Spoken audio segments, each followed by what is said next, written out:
পয়লা December থেকেই শুরু হচ্ছে তাফসিরুল কোরআন মাহফিল। আমাদের ঐতিহ্যবাহী যশোরে আদ্দিন ফাউন্ডেশনের তত্ত্বাবধানে 3 দিনের তাফসিরুল কোরআন মাহফিলের আয়োজন করা হয়েছে।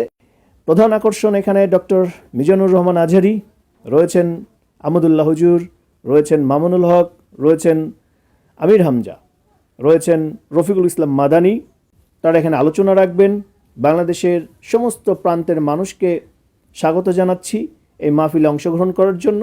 আপনারা সকলে আসুন, মাহফিলে অংশগ্রহণ করুন। একসাথে এতগুলো তারকাকে আমরা কখনোই পাইনি। আমাদের ইসলামের আইডল, আমাদের প্রত্যেকের ভালোবাসার মানুষ, প্রত্যেকের হৃদয়ের স্পন্দন, আমাদের ভালো লাগা ভালোবাসার বক্তারা একই স্টেজে একসাথে এইভাবে মিলনমলা কখনোই আমরা দেখি নাই। আপনারা সকলে চলে আসুন। পয়লা ডিসেম্বর 2025 1 তারিখ থেকে 4 তারিখ পর্যন্ত 3 দিন ধারাবাহিকভাবে আলোচনা চলবে। আপনারা দেখতে পাচ্ছেন যে এই মাহফিলটিকে কেন্দ্র করে, এই তাফসিরুল কোরআন মাহফিলকে কেন্দ্র করে কিভাবে সাজানো হচ্ছে, কি মনোরম পরিবেশ সৃষ্টি করা হচ্ছে, চোখ ধাঁধানো আয়োজন এখানে রয়েছে। আপনারা দেখতে পাচ্ছেন আলোকসজ্জায় সজ্জিত করা হয়েছে। আপনারা দেখতে পাচ্ছেন এখানে কত সুন্দর সুন্দর প্যাভিলিয়ন করা হচ্ছে। আপনারা হয়তো দিনের ভিডিও দেখেছেন অনেকেই, রাতের ভিডিও অনেকেই দেখেননি। দেখতে পাচ্ছেন কত সুন্দর লাইটিং করা হয়েছে, আলোকসজ্জা করা হয়েছে। অপসংস্কৃতির বাইরেও যে একটি সুস্থ সংস্কৃতি আয়োজন করা যায়, ইসলাম যে পূর্ণাঙ্গ একটি জীবনবিধান, ইসলাম যে মানুষকে বিনোদন দিতে পারে, আনন্দ দিতে পারে, একটি সুস্থ ধারার আনন্দ দিতে পারে, তারই কিন্তু প্রমাণ এটি। মানুষের ভিতরে একটি আনন্দ কাজ করছে, উৎফুল্লতা কাজ করছে এই মাহফিলকে কেন্দ্র করে। বাংলাদেশের বিভিন্ন প্রান্ত থেকে লক্ষ লক্ষ মানুষ কিন্তু ছুটে আসছে এই মাহফিলকে কেন্দ্র করে। আগত বিভিন্ন প্রান্ত থেকে দেশের বিভিন্ন প্রান্ত থেকে আগত ব্যক্তিদেরকে বসানোর জন্য, তাদেরকে সুন্দর পরিবেশে যেন তারা এই মাহফিলটি শ্রবণ করতে পারে, তার জন্য কি সুন্দর মনোরম পরিবেশ তৈরি করা হচ্ছে, বসার জায়গা তৈরি করা হচ্ছে। তারা যেন ভালো করে এই মাহফিলটি দেখতে পারে, তার জন্য প্যান্ডেল করা হচ্ছে। কি সুন্দর করে প্রজেক্টরের মাধ্যমে এই সাউন্ড সিস্টেমগুলো কাজ করা হচ্ছে, কি সুন্দর করে প্রজেক্টর দেওয়া হচ্ছে, মা বোনদের প্যান্ডেল করা হচ্ছে। কত বড় প্যান্ডেল আপনারা দেখতে পাচ্ছেন। দিনের বেলা হলে আপনারা বেশি ভালোভাবে দেখতে পারতেন, কিন্তু এখন আপনারা দেখতে পাচ্ছেন যে কত কত বড় একটি আয়োজন, কত সুন্দর একটি আয়োজন। প্রজেক্টরের ব্যবস্থা করা হয়েছে।